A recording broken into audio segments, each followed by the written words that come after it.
最初にね、まず驚くことがあります。それは強く動けばいいわけではないっていうことです。軽くて手応えがなくて、むしろね、何かをしている感じがしないのに、相手にガンと響くと。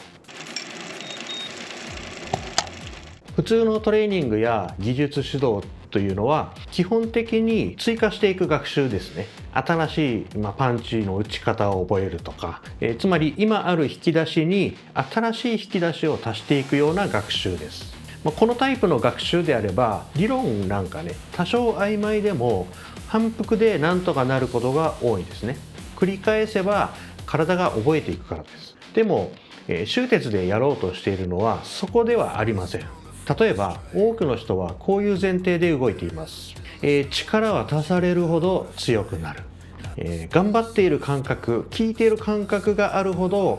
トレーニングは正しくできているとか。でも、終鉄はここをね、ぐるっと反転させてしまいます。例えて言うならば、スマホにね、便利なアプリをどんどん追加していくっていう話ではなくて、この OS を丸ごと入れ替えるような話なんですね。 OS を入れ替えるときに、どうして今の OS だとダメなのかで、新しい OS は何が違うのか、これが分かっていないと、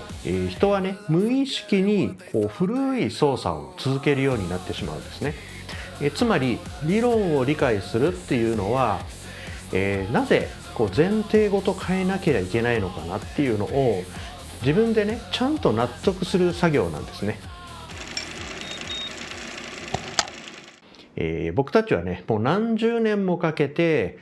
こうすれば強いという感覚を体に染み込ませています。厄介なのは多くの人が、力んでいる感覚が、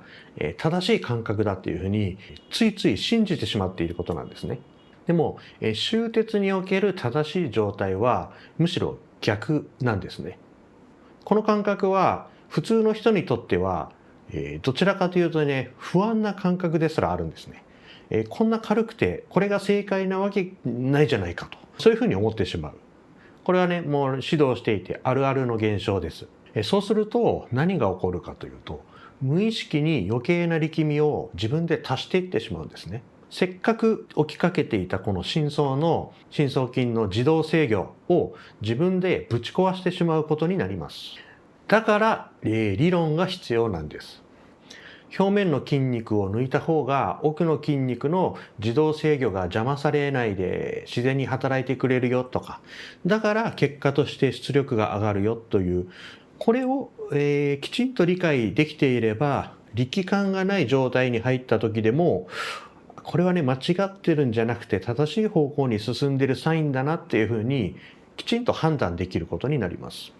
終鉄の練習は間違った方法をやっていても、傍から見て合ってるか合ってないかっていうのがわからないんですね。本人もそれっぽくやってる感覚がある。でもね、実際本来の目的とずれてるっていうことがあります。これは何百回繰り返してもその間違いを自分の体にどんどん焼き付けていくことになっちゃうんですね。ただただ反復することっていうのは万能ではありません。反復練習めちゃくちゃ大事ですけど、正しい反復だけが上達を生み出していきます。今自分がね、どっちをやっているのか、それを見分ける力が理論や理解ということになります。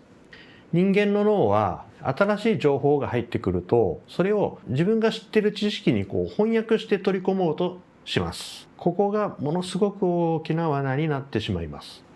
例えばね、説明を聞いて、それって何々理由と同じですねとか、要するに何とかの理論と一緒ですねみたいな感じで、こうやって今知ってる概念に当てはめた瞬間に脳はそれを理解した気持ちになります。でも実際には全く違うっていうことが多いんですね。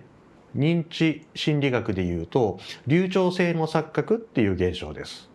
自分にとって処理しやすい情報を深く理解したっていうふうに勘違いしてしまうという現象があります。厄介なのはこの錯覚が起きると本当に必要な変化、つまり体の制御を書き換えるような作業を入れなくなってしまうということです。もう分かったからあとは練習だっていうふうになっちゃうんですね。だから終鉄では曖昧な分かった感ではなく、どこが似ていてどこが決定的に違うのかっていうのを、精密に理解することを求めていく、そうならざるを得ないんですね。もっと鍛えようっていう間違った判断を防ぐため、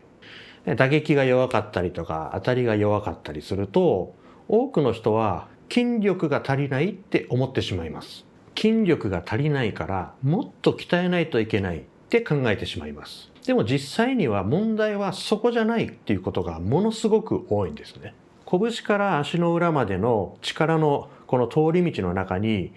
たった一箇所でもほんの少し遊びがあるだけで力はそこから必ず漏れます。例えばね、直列でつながったバネがあるとして、そのバネの全体の硬さというのは一番弱い部分に引っ張られますよね。つまりその他をどんなに鍛えても一番弱い部分が残っている限りは力は通りません。この場合に必要なのはもっともっと鍛えるということではありませんよね。必要なのはその弱い部分をきちんと特定して、そこが仕事ができるような条件を整えていくということになります。これはね、理論がないとできません。力の伝達は筋力の問題じゃなくて、その構造の問題であるっていうことがとても多いです。姿勢の制御っていうのは気合とか努力の問題じゃなくて、本当にこの神経系がどういう設計になってるかっていうことによると、そういう場面がね、すごく多いんですね。ここをちゃんと理解してないと、努力が増えて筋肉の量も増えて、だけど方向がずれたままということになります。理論は努力を増やすためじゃなくて、努力の方向を間違った方向に行かせないためにとっても重要なんですね。最後、自分で判断するため、ここはもう極めて重要、一番重要かもしれないです。特にね、これはもう稽古会の会員さんに伝えておきたい部分ですね。終鉄が理論とか理解を強く求めるのは、僕がね、藤原がそう言ってるから信じろという話ではありません。むしろ逆です。仕組みを理解した上で自分でちゃんと判断できるようになるためです。分かんなくなったら先生に聞いて判断してもらおうっていうふうになっていると、例えばね、僕の指導がなくなった途端にその人の、メソッドトレーニングは全部間違った方向に行ってしまう可能性があるっていうことですよね。さらに言うなら、僕がね、何か間違えた判断指導をしていたとしたら、教わる側も一緒に間違えていくっていうことになりますよね。終鉄をメソッドとして正しくしていくために、この、それぞれ僕以外のみんなも、理論として理解していくことはめちゃくちゃ重要だと思ってるんですね。どうしてね、このドリル、この練習、この鍛錬をやるのか。で、何が起きてたら成功なのか。で、何がどうなってたら失敗なのか。この練習は自分たちの体の何を変えようとしているのかと。